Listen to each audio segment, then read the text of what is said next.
आ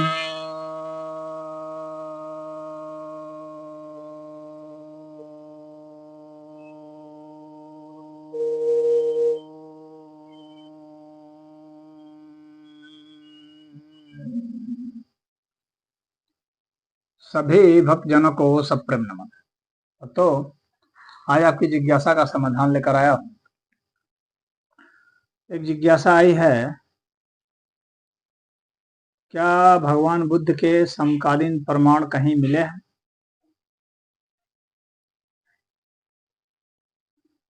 देखिए, इस पर काफी विवाद होता रहा है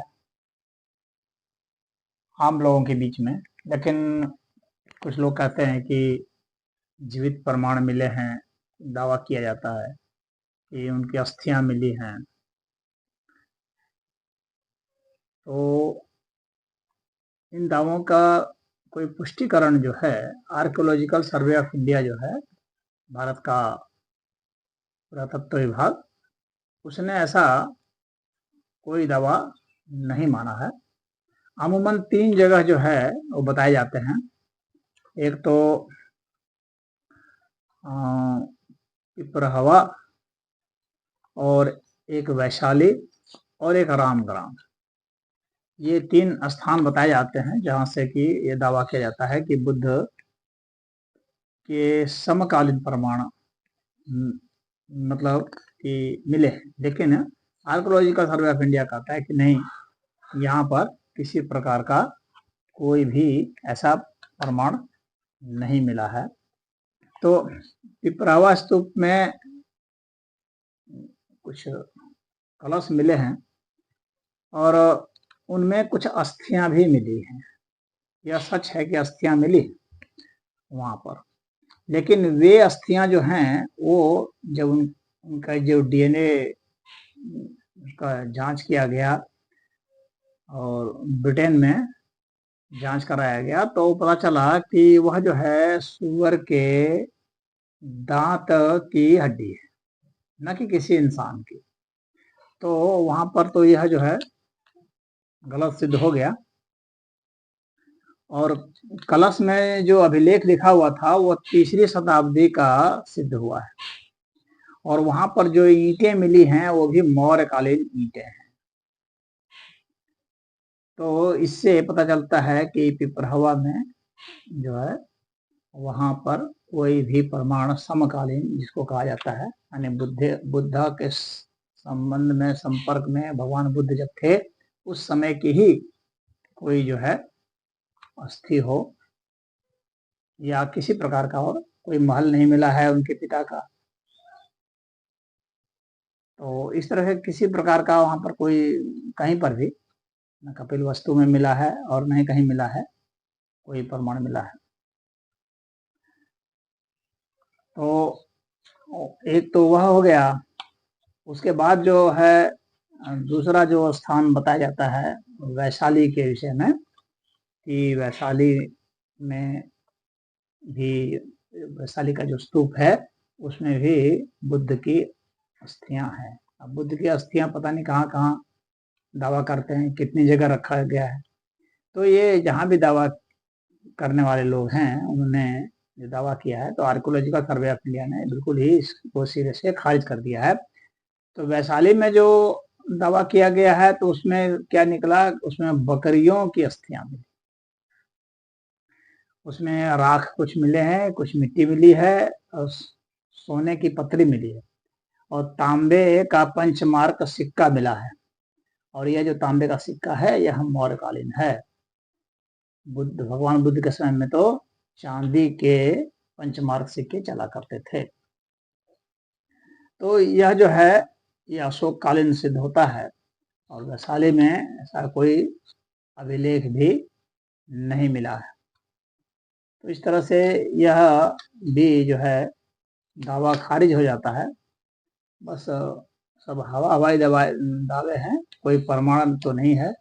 और रामग्राम जो है तो उस पर भी जो दावा किया गया कि रामग्राम में जो स्तूप है तो वहां पर बुद्ध की कुछ अस्थियां हो सकती। तो जब वहां खुदाई हुई, कई 3 स्तर की खुदाई हुई, लेकिन 3 स्तर की खुदाई में ऐसी कोई अस्थियां नहीं मिली। वहाँ किसी प्रकार की कोई अस्थि नहीं मिली और न ही कोई वहाँ पर कलश मिला।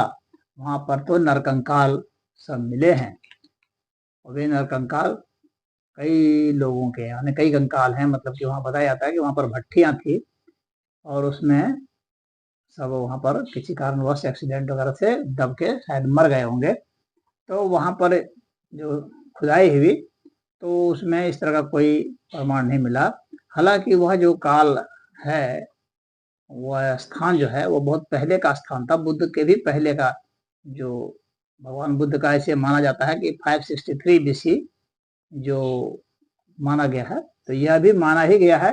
ये हुआ ये था कि 1956 में विश्व भर के जो बौद्धिस्ट थे वो लोग ये सब इकट्ठा होकर के मीटिंग करके उन्होंने तय किया कि भगवान बुद्ध का जन्म हम लोग आज से मानते हैं 563 BC। और उन्होंने इसका कोई यथार्थ जो है, कोई तर्क संगत यह कारण नहीं बताया कि वे ऐसा ही क्यों मानते हैं। तो खैर यही लोग मानते हैं।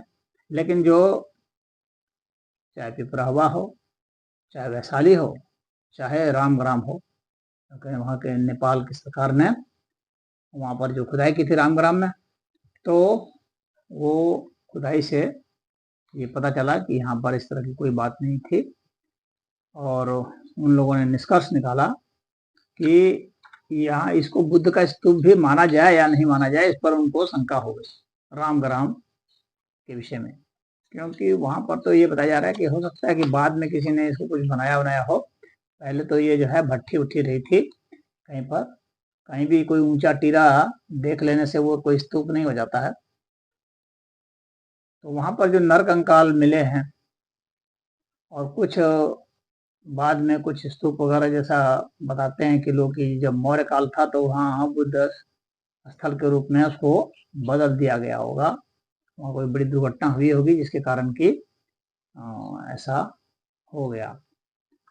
तो कोई भी स्तूप या कोई भी अभिलेख या कोई भी जीवित प्रमाण, महल वगैरह या कोई बायोलॉजिकल प्रमाण, ऐसा कुछ भी नहीं मिला है।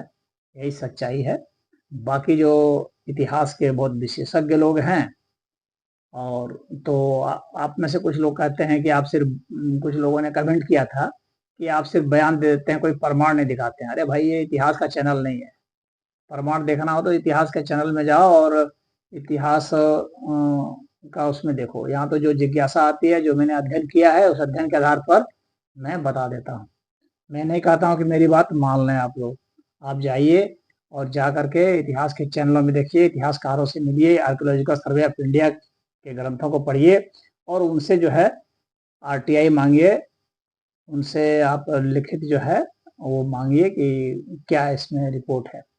तो कुछ लोग जो कहते हैं कि नहीं, बैठ करके आप जो है बिना प्रमाण के सिर्फ बात बोल देते हैं, तो मैं बात बोल देता हूँ कि जो जिज्ञासा करते हैं मैं उसका समाधान कर देता हूँ।